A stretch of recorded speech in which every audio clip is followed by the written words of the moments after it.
অনেক টডলাররাই আছে যারা ডিম খেতে চায় না কিংবা চিয়া সিডস কীভাবে খাওয়াবেন এটা নিয়ে অনেকেই চিন্তায় থাকেন। আশা করি এই রেসিপিটি ফলো করলে দুটোরই সমাধান পেয়ে যাবেন। এখানে আমি আধা কাপ গরুর দুধ নিয়ে নিয়েছি আর এর মধ্যে দিয়ে দিচ্ছি 1 টেবিল চামচ জাগরি পাউডার। কেউ ইচ্ছে করলে এখানে খেজুরের গুঁড়ো ব্যবহার করতে পারেন। চিয়া সিডসটাকে আগে ভিজিয়ে রেখেছিলাম, এর মধ্যে আমি কিছুটা গরম দুধ ঢেলে দিচ্ছি। তো এখানে আমি 1 টেবিল চামচের মতন চিয়া সিডস ব্যবহার করেছি। আর এদিকে কিছুটা লিকুইড মিল্ক নিয়ে নিয়েছি। গরুর দুধের মধ্যে আমি একটা ডিম গুলিয়ে নিচ্ছি। তারপর চুলার ফ্লেমটা বন্ধ করে আস্তে আস্তে সেই ডিমটাকে আমি মিশিয়ে দিচ্ছি। এবারে চুলাটাকে ধিমে আঁচে রেখে অনবরত এই ডিমটাকে নাড়তে হবে। ও বলতে ভুলে গিয়েছিলাম, আমি এখানে 2টো এলাচ ব্যবহার করেছি। এবারে এই যে কাস্টার্ডের মতন মিশ্রণটা আমি তৈরি করেছি, এটা সেই চিয়া সিডস এবং দুধের মধ্যে আস্তে আস্তে করে মিশিয়ে দিলাম।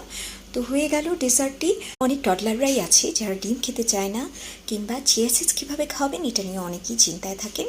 আশা করি এই রেসিপিটি ফলো করলে দুটোরই সমাধান পেয়ে যাবেন। এখানে আমি আধা কাপ গরুর দুধ নিয়ে নিয়েছি আর এর মধ্যে দিয়ে দিচ্ছি 1 টেবিল চামচ জাগরি পাউডার। কেউ ইচ্ছে করলে এখানে খেজুরের গুঁড়ো ব্যবহার করতে পারেন। চিয়া সিডসটাকে আগে ভিজিয়ে রেখেছিলাম, এর মধ্যে আমি কিছুটা গরম দুধ ঢেলে দিচ্ছি। তো এখানে আমি 1 টেবিল চামচের মতন চিয়া সিডস ব্যবহার করেছি। আর এদিকে কিছুটা লিকুইড মিল্ক নিয়ে নিয়েছি। গরুর দুধের মধ্যে আমি একটা ডিম গুলিয়ে নিচ্ছি। তারপর চুলার ফ্লেমটা বন্ধ করে আস্তে আস্তে সেই ডিমটাকে আমি মিশিয়ে দিচ্ছি। এবারে চুলাটাকে ধিমে আঁচে রেখে অনবরত এই ডিমটাকে নাড়তে হবে।